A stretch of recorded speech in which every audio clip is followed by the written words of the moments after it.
ਬਿਸਮਿਲ੍ਲਾਹਿਰ ਰਹਿਮਾਨਿਰ ਰਹੀਮ।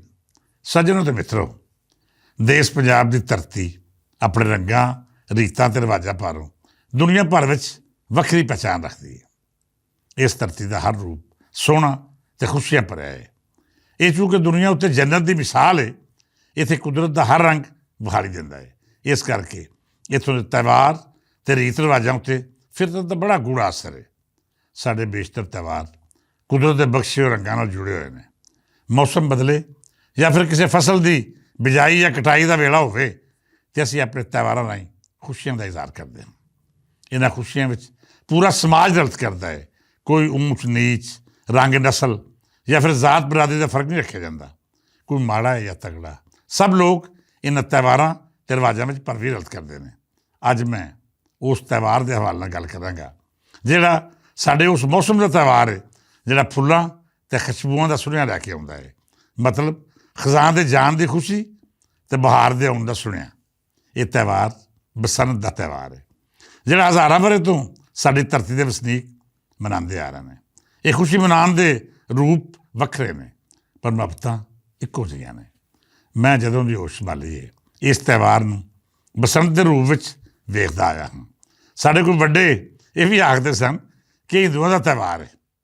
ਕੁਝ ਦਾ ਆਖਣਾ ਸੀ ਕਿ ਇਸਲਾਮ ਮੁਖਾਲਫ ਹੈ ਅਤੇ ਕੁਝ ਜੀ ਇਹ ਨਜ਼ਰੀਆ ਰੱਖਦੇ ਸਨ ਕਿ ਤਿਉਹਾਰਾਂ ਦਾ ਕੋਈ ਮਜ਼ਹਬ ਨਹੀਂ ਹੁੰਦਾ।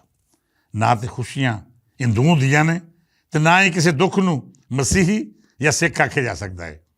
ਹਾਸੇ ਅਤੇ ਹੋਕੇ ਮੁਸਲਮਾਨ ਨਹੀਂ ਹੋ ਸਕਦੇ ਅਤੇ ਇੰਜੀ ਅਥਰੂ ਜਾਂ ਗੁੱਸਾ ਯਹੂਦੀ ਨਹੀਂ ਹੋ ਸਕਦਾ।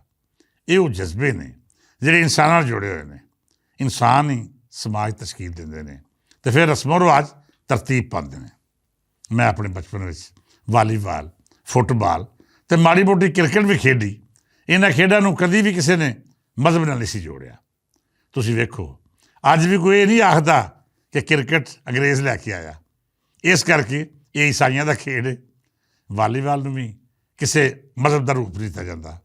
ਹਾਕੀ ਹੋਵੇ ਜਾਂ ਇੱਦਾਂ ਦੇ ਦੂਜੇ ਖੇਡ, ਸਭਾ ਖੇਡਾਂ ਨੂੰ ਸਾਡਾ ਸਮਾਜ ਕਬੂਲ ਕਰਦਾ ਹੈ। ਪਰ ਜਦ ਗੱਲ ਬਸੰਤ ਜਾਂ ਤਿਉਹਾਰ ਜਾਂ ਖੇਡ ਦੀ ਆਉਂਦੀ ਹੈ ਤਾਂ ਸਾਡਾ ਖਾਸ ਤਬਕਾ ਡਾਂਗ ਲਾ ਕੇ ਪਿੱਛੇ ਪੈ ਜਾਂਦਾ ਹੈ ਕਿ ਇਹ ਤਿਉਹਾਰ ਜਾਂ ਖੇਡ ਗੈਰ ਇਸਲਾਮੀ ਹੈ। ਮੈਂ ਜਿਹੜੀ ਗੱਲ ਥੋੜ੍ਹੀ ਦੇਰ ਪਹਿਲਾਂ ਕੀਤੀ ਕਿ ਉਹਨਾਂ ਖੇਡਾਂ ਬਾਰੇ ਕਦੀ ਕਿਸੇ ਮਜ਼ਹਬੀ ਨੇ ਮੰਦਾ ਨਹੀਂ ਬੋਲਿਆ ਜਿਹੜੇ ਅੰਗਰੇਜ਼ਾਂ ਰਾਹੀਂ ਆਏ। ਸਿਰਫ ਪਤੰਗਬਾਜ਼ੀ ਜਾਂ ਬਸੰਤ ਦੇ ਤਿਉਹਾਰ ਨੂੰ ਵੀ ਮਜ਼ਹਬ ਦੀ ਐਨਕ ਨਾਲ ਕਿਉਂ ਵੇਖਿਆ ਜਾਂਦਾ ਹੈ? ਜੇਕਰ ਇਸ ਸਵਾਲ ਦਾ ਪਿਛੋਕੜ ਲੱਭੀਏ ਤਾਂ ਸਾਨੂੰ ਅੰਗਰੇਜ਼ ਦੀ ਉਹ ਸਾਜ਼ਿਸ਼ ਵਿਖਾਈ ਦਿੰਦੀ ਹੈ ਜਿਹਦੇ ਵਿੱਚ ਉਹਦੀ ਸੋਚ ਸਾਨੂੰ ਮਜ਼ਹਬਾਂ ਦੇ ਖਾਨਿਆਂ 'ਚ ਵੰਡ ਕੇ ਇੱਕ ਦੂਜੇ ਨਾਲ ਲੜਾਉਂਦੀ ਸੀ। ਇਹਦਾ ਨੁਕਸਾਨ ਇਹ ਹੋਇਆ ਕਿ ਪਹਿਲਾਂ ਅਸੀਂ ਮੁਸਲਿਮ ਸਿੱਖ ਹੋ ਕੇ ਆਪਣੀ ਪਹਿਚਾਣ ਖਤਮ ਕੀਤੀ, ਫਿਰ ਸ਼ੀਆ, ਸੁੰਨੀ, ਵਾਬੀ ਅਤੇ ਬਰੇਲਵੀ ਬਣ ਕੇ ਇੱਕ ਦੂਜੇ ਨੂੰ ਨੁਕਸਾਨ ਪਹੁੰਚਾਉਣ ਦੀ ਕੋਸ਼ਿਸ਼ ਕੀਤੀ ਅਤੇ ਅਖੀਰ ਸਾਡਾ ਸਮਾਜ ਫਿਰਕਿਆਂ ਵਿੱਚ ਵੰਡੀਆਂ ਹੋਈਆਂ ਅਜਿਹਾ ਦੋਜ਼ਖ ਬਣ ਗਿਆ ਜਿਹਦੇ ਵਿੱਚ ਹਰ ਬੰਦਾ ਇੱਕ ਦੂਜੇ ਦੀ ਧੌਣ ਲਾਉਣ ਨੂੰ ਫਿਰਦਾ ਹੈ। ਮਿੱਤਰ ਪਿਆਰਿਓ, ਪੰਜਾਬ ਵਿੱਚ ਬਸੰਤ ਦਾ ਐਲਾਨ ਕੀਤਾ ਗਿਆ ਹੈ। ਪੰਜਾਬ ਦੀ ਧੀ ਵਜ਼ੀਰ ਆਲਾ ਮਰੀਮ ਨਵਾਜ਼ ਇੱਕ ਵਾਰੀ ਫਿਰ ਆਪਣੀ ਧਰਤੀ ਦੇ ਲੋਕਾਂ ਨੂੰ ਉਹ ਖੁਸ਼ੀਆਂ ਵਾਪਸ ਕਰ ਰਹੀ ਹੈ ਜਿਹੜੀਆਂ ਸਾਡੀਆਂ ਸਰਕਾਰਾਂ ਦੀਆਂ ਨਾਅਹਿਲੀਆਂ ਨੇ ਖੋਹ ਲਈਆਂ ਸਨ। ਅੱਜ ਤੋਂ 20-22 ਵਰ੍ਹੇ ਪਹਿਲਾਂ ਬਸੰਤ ਦਾ ਤਿਉਹਾਰ ਬੜੇ ਹੀ ਜੋਸ਼ੋ ਖਰੋਸ਼ ਨਾਲ ਮਨਾਇਆ ਜਾਂਦਾ ਸੀ। ਪੂਰੇ ਪਾਕਿਸਤਾਨ ਵਿੱਚੋਂ ਲੋਕ ਲਾਹੌਰ ਦਾ ਰੁੱਖ ਕਰਦੇ ਅਤੇ ਸਾਰਾ ਦਿਨ ਖੁਸ਼ੀਆਂ ਮਨਾਉਂਦੇ। ਲਾਹੌਰ ਦੀ ਮਾਈਸ਼ਤ ਬਿਹਤਰ ਹੁੰਦੀ ਅਤੇ ਆਮ ਲੋਕਾਂ ਨੂੰ ਵੀ ਤਫਰੀਹ ਦਾ ਵੱਡਾ ਬਹਾਨਾ ਮਿਲ ਜਾਂਦਾ। ਪਤੰਗਬਾਜ਼ੀ ਕਦੀ ਵੀ ਅਜਿਹਾ ਸ਼ੌਕ ਨਹੀਂ ਰਿਹਾ ਜਿਹਨੂੰ ਪੂਰਾ ਕਰਨ ਲਈ ਤੁਹਾਡੀ ਮਾਲੀ ਹੈਸੀਅਤ ਤਗੜੀ ਹੋਣੀ ਚਾਹੀਦੀ ਹੈ। ਜੇਕਰ ਤੁਸੀਂ ਪਤੰਗਬਾਜ਼ੀ ਦੇ ਸ਼ੌਕੀਨ ਹੋ, ਤੁਹਾਡੇ ਪੱਲੇ ਧੇਲਾ ਵੀ ਨਹੀਂ, ਤਾਂ ਵੀ ਤੁਸੀਂ ਗੁੱਡੀ ਲੁੱਟ ਕੇ ਸ਼ੌਕ ਪੂਰਾ ਕਰ ਸਕਦੇ ਹੋ। ਪੇਸ਼ਾ ਲਾਉਣ ਦੀ ਮਹਾਰਤ ਵੀ ਮੋਟੀ ਜੇਬ ਦੀ ਮੁਤਕਾਜ਼ੀ ਨਹੀਂ ਹੁੰਦੀ।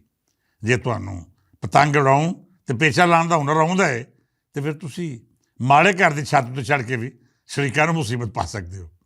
ਇਹ ਰੰਗਬਾਜ਼ੀਆਂ ਲਾਹੌਰ ਦੀਆਂ ਛੱਤਾਂ ਉੱਤੇ ਸਦੀਆਂ ਤੋਂ ਵਿਖਾਈ ਦੇ ਰਹੀਆਂ ਸਨ।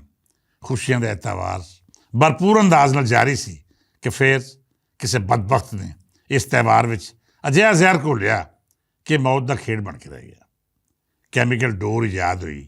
ਜਿਹੜੇ ਲੋਕ ਡੋਰ ਦੇ ਨਾਲ ਨਾਲ ਮਹਾਰਤ ਦੇ ਖਿਡਾਰੀ ਸਨ ਉਹ ਪਿੱਛੇ ਰਹਿ ਗਏ ਔਰ ਅਜਿਹਾ ਨੌਸਿੱਖੇ ਪਤੰਗਬਾਜ਼ ਬਣ ਕੇ ਸਾਹਮਣੇ ਆ ਗਿਆ ਜਿਹਨਾਂ ਦੇ ਹੱਥ ਵਿੱਚ ਮਹਿੰਗੀ ਅਤੇ ਕੈਮੀਕਲ ਵਾਲੀ ਡੋਰ ਸੀ।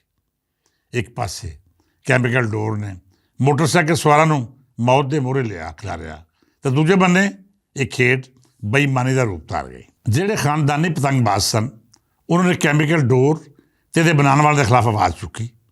ਸਰਕਾਰਾਂ ਨੂੰ ਵੀ ਆਖਿਆ ਕਿ ਖੁਦਾ ਦਾ ਵਾਸਤਾ ਜੇ ਇਹ ਖੇਡ ਤੇ ਇਨਸਾਨੀ ਜ਼ਿੰਦਗੀਆਂ ਬਚਾ ਲਵੋ, ਪਰ ਕਿਸੇ ਸਰਕਾਰ ਨੇ ਇਸ ਪਾਸੇ ਤਵੱਜੋ ਨਾ ਦਿੱਤੀ। ਲੋਕ ਮਰਦੇ ਰਹੇ। ਸਰਕਾਰਾਂ ਜ਼ਬਾਨੀ ਜਮ੍ਹਾਂ ਖਰਚ ਤੇ ਬਿਆਨ ਜਾਰੀ ਕਰਦੀਆਂ ਰਹੀਆਂ ਤੇ ਜ਼ਿੰਦਗੀਆਂ ਦੇ ਨਾਲ ਨਾਲ ਪਤੰਗਬਾਜ਼ੀ ਦਾ ਖੇਡ ਵੀ ਦਮ ਤੋੜ ਗਿਆ।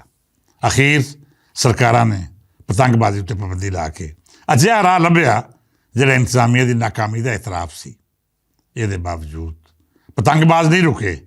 ਚੋਰੀ ਛੁਪੇ ਘਰਾਂ ਦੀਆਂ ਛੱਤਾਂ ਤੋਂ ਕੈਮੀਕਲ ਡੋਰ ਨਾਲ ਪਤੰਗਾਂ ਉੱਡਦੀਆਂ ਤੇ ਲੋਕ ਵੀ ਮਾਰੇ ਜਾਂਦੇ ਰਹੇ। ਮਿੱਤਰ ਪਿਆਰਿਓ, ਬੇਸ਼ੱਕ ਕੋਈ ਮਰੀਮ ਨਵਾਜ਼ ਨਾਲ ਇਖਤਲਾਫ ਕਰੇ, ਉਹਦੀ ਸਿਆਸੀ ਸੋਚ ਤੇ ਸ਼ੌਰ ਨਾਲ ਇਤਫਾਕ ਨਾ ਕਰੇ, ਪਰ ਕੋਈ ਬੰਦਾ ਇਸ ਗੱਲ ਤੋਂ ਇਨਕਾਰੀ ਨਹੀਂ ਹੋ ਸਕਦਾ ਕਿ ਮਰੀਮ ਨਵਾਜ਼ ਇੱਕ ਅੱਛੀ ਐਡਮਿਨਿਸਟ੍ਰੇਟਰ ਹੈ। ਉਹਨੇ ਜੋ ਫੈਸਲਾ ਕੀਤਾ ਉਹ 'ਤੇ ਅਮਲ ਕਰਵਾ ਕੇ ਵਿਖਾਇਆ।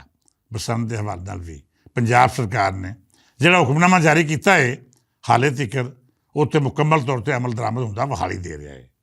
ਬਸੰਤ ਦੀ ਇਜਾਜ਼ਤ ਹੈ, ਪਰ ਇੱਕ ਮੁਕਰਰਾ ਤਾਰੀਖ ਤੋਂ ਪਹਿਲਾਂ ਤੁਹਾਨੂੰ ਲਾਹੌਰ ਵਿੱਚ ਕਿਸੇ ਥਾਵੇਂ ਗੁੱਡੀ ਉੱਡਦੀ ਨਜ਼ਰ ਨਹੀਂ ਆਏਗੀ। ਪੁਲਿਸ ਨੂੰ ਸਖਤੀ ਨਾਲ ਹੁਕਮ ਹੈ ਕਿ ਕਿਸੇ ਵੀ ਥਾਵੇਂ ਕਿਸੇ ਵੀ ਛੱਤ ਤੋਂ ਪਤੰਗਬਾਜ਼ੀ ਹੁੰਦੀ ਨਜ਼ਰ ਆਈ ਤਾਂ ਤੁਹਾਡੀ ਖੈਰ ਨਹੀਂ। ਲਾਹੌਰ ਪੁਲਿਸ ਡਰੋਨ ਦੇ ਜ਼ਰੀਏ ਵੀ ਮਾਨੀਟਰਿੰਗ ਕਰ ਰਹੀ ਹੈ ਕਿ ਕੈਮੀਕਲ ਡੋਰ ਉੱਤੇ ਵੀ ਡਾਢੀ ਨਜ਼ਰ ਰੱਖ ਰਹੀ ਹੈ। ਜੇਕਰ ਮਰੀਮ ਨਵਾਜ਼ ਲਾਹੌਰ ਵਿੱਚ ਬਸੰਤ ਦੇ ਮੇਲੇ ਨੂੰ ਕਾਮਯਾਬ ਬਣਾ ਗਈਆਂ ਤਾਂ ਫਿਰ ਇਸ ਧਰਤੀ ਨੂੰ ਉਹ ਗੁਆਚਿਆ ਤਿਉਹਾਰ ਵਾਪਸ ਮਿਲ ਜਾਏਗਾ, ਜਿਹਦੀ ਮੌਤ ਵਿੱਚ ਸਰਕਾਰਾਂ ਦੀ ਨਾਅਹਲੀ ਅਤੇ ਉਸ ਤਬਕੇ ਦਾ ਵੱਡਾ ਹੱਥ ਸੀ ਜਿਹੜਾ ਹਕੀਕਤਨ ਪਤੰਗਬਾਜ਼ੀ ਦਾ ਦੁਸ਼ਮਣ ਸਾਬਤ ਹੋਇਆ।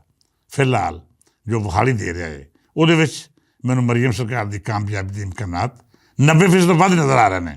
ਜੇ ਇਸੇ ਤਰ੍ਹਾਂ ਚੈੱਕ ਐਂਡ ਬੈਲੈਂਸ ਰਿਹਾ ਤਾਂ ਫਿਰ ਆਉਣ ਵਾਲੇ ਦਿਨਾਂ ਵਿੱਚ ਪਤੰਗਬਾਜ਼ੀ ਦਾ ਖੂਬਸੂਰਤ ਮੰਜ਼ਰ ਸਾਹਮਣੇ ਆਵੇਗਾ। ਅਖੀਰ ਉੱਤੇ ਫਿਰ ਉਹ ਗੱਲ ਕਰਾਂਗਾ ਕਿ ਬੇਲੀਓ, ਧਰਤੀ ਦੇ ਤਿਉਹਾਰ ਕਦੇ ਵੀ ਮਜ਼ਹਬਾਂ ਨਾਲ ਨਹੀਂ ਜੋੜੇ ਜਾਂਦੇ, ਖਾਸ ਕਰ ਜਿਨ੍ਹਾਂ ਤਿਉਹਾਰਾਂ ਵਿੱਚ ਸਦੀਆਂ ਤੋਂ ਹਰ ਮਜ਼ਹਬ, ਰੰਗ ਤੇ ਨਸਲ ਦੇ ਲੋਕ ਸਾਂਝੀ ਰਲਤ ਕਰਦੇ ਆਏ ਹੋਣ। ਜਿਨ੍ਹਾਂ ਤਿਉਹਾਰਾਂ ਨੇ ਭਾਈਚਾਰੇ ਅਤੇ ਮੁਹੱਬਤਾਂ ਦੀ ਫਜ਼ਾ ਕਾਇਮ ਕੀਤੀ ਹੋਵੇ, ਉਹਨੂੰ ਕਿਸੇ ਖਾਸ ਮਜ਼ਹਬ ਦਾ ਰੂਪ ਦੇਣਾ ਬਿਲਕੁਲ ਮੁਨਾਸਬ ਨਹੀਂ। ਬਸੰਤ ਦਾ ਤਿਉਹਾਰ ਪੰਜਾਬ ਦੇ ਦਿਲ ਲਾਹੌਰ ਦੀ ਅਜਿਹੀ ਪਹਿਚਾਣ ਰਿਹਾ ਹੈ ਜਿਹੜੀ ਤਾਰੀਖੀ ਕਿਤਾਬਾਂ ਦੇ ਨਾਲ ਨਾਲ ਸਾਡਾ ਵੱਡਾ ਸਕਾਫਤੀ ਹਵਾਲਾ ਵੀ ਹੈ। ਇਸ ਤਿਉਹਾਰ ਨੂੰ ਖੂਨੀ ਖੇਡ ਨਾ ਬਣਾਓ, ਨਾ ਹੀ ਇਸ ਤਿਉਹਾਰ ਦੇ ਖਿਲਾਫ ਝੂਠਾ ਪ੍ਰਾਪਗੈਂਡਾ ਕਰਕੇ ਇਹਨੂੰ ਬਰਬਾਦ ਕਰੋ। ਤੁਹਾਨੂੰ ਸਭ ਨੂੰ ਬਸੰਤ ਦਾ ਤਿਉਹਾਰ ਮੁਬਾਰਕ। ਰੱਜ ਕੇ ਖੁਸ਼ੀਆਂ ਮਨਾਓ ਤੇ ਯਾਦ ਰੱਖਣਾ, ਕੈਮੀਕਲ ਡੋਰ ਦਾ ਇਸਤੇਮਾਲ ਕਰਨ ਵਾਲਾ ਹਰਾਮਦਾ ਜਿੱਥੇ ਲੱਭੇ ਉਸ ਦੇ ਚਿਤਰੌਲ ਕਰੋ ਅਤੇ ਉਹਨੂੰ ਪੁਲਿਸ ਦੇ ਹਵਾਲੇ ਕਰਕੇ ਇਸ ਤਿਉਹਾਰ ਨੂੰ ਬਚਾਉਣ ਵਾਲਿਆਂ ਵਿੱਚ ਸ਼ਾਮਲ ਹੋ ਜਾਓ। ਅੱਜ ਲਈ ਇੰਨਾ ਹੀ। ਕੱਲ੍ਹ ਫੇਰ ਮਿਲਾਂਗੇ ਅਤੇ ਵਿਚਾਰ ਸਾਂਝੇ ਕਰਾਂਗੇ। ਇਜਾਜ਼ਤ ਦਿਓ। ਰੱਬ ਰੱਖਾ।